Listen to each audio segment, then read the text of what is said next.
नमस्कार, मी अमृता आकाश। TV9 मराठीच्या digital कार्यालयामध्ये आज माझ्यासोबत आहेत डॉक्टर विलास बगाटे आणि डॉक्टर रोशन वाजे।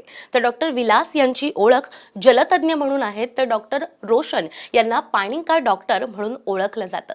तर आज आपण त्यांच्याशी संवाद साधूया आणि जाणून घेऊयात की शेतकऱ्यांच्या मदतीसाठी नेमकं त्यांचं कार्य कसं सुरू आहे आणि त्यांच्या या कार्यातून आजपर्यंत किती लोकांना फायदा झाला। तर डॉक्टर विलास, सगळ्यात आधी मी तुमच्याकडून सुरुवात करते। मला सांगा की क्षार पाणी आणि क्षार जमीन म्हणजे नेमकं काय? काय होतं, जेव्हा क्षार तयार होतो ना, पाण्यामधील जे प्लस मॉलिक्युल्स आणि मायनस मॉलिक्युल्स, त्याला आपण मराठीत धनभारित मूलद्रव्य आणि ऋणभारित मूलद्रव्य म्हणतो, जेव्हा हे एकत्र येतात तेव्हा ते क्षार पाणी तयार होतं। आणि एक किंबहुना काय झालेलं आहे की मातीमध्ये ऑलरेडी कॅल्शियम कार्बोनेट आहे। हा कॅल्शियम कार्बोनेट जड असतो किंवा आपण हार्ड म्हणतो त्याला, तो जमिनीत असतो आणि तो ओलावा टिकून ठेवण्याचं काम करतो। पण आता आपण काय केलेलं आहे शेतकरीने वगैरे का शेतीला पाणी देण्यासाठी तो कॅल्शियम कार्बोनेट विहिरीद्वारे किंवा बोरवेल वगैरे घेऊन तो वर आणला आणि तो पिकांना दिला।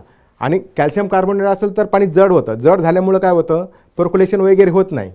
मग तो वर आणल्यानंतर तो वनस्पतीला दिल्यानंतर ते पाणी पर्क्युलेट होत नाही, त्यामुळं जमीन हार्ड होत चालते। आपण त्याला क्षारयुक्त जमीन म्हणतो। तो क्षार आहे तो पाण्याच्या वरती येतो, त्यामुळं पाणी पर्क्युलेशन होत नाही। मग ते पर्क्युलेशन न झाल्यामुळं काय होतं, जमीन चिकट होते। जमीन चिकट झाल्यानंतर जे मुळं वगैरे असतात ते चोक होतात। म्हणजे थोडक्यात पांढरे जे रूट असतात ते पांढऱ्या मुळावरती क्षारांचं असं आवरण तयार होतं। ते आवरण तयार झालं का तुमच्या त्या व्हाईट रूट ब्लॉक होतात, त्यामुळे ती जमीन आपण त्याला क्षारपट म्हणतो।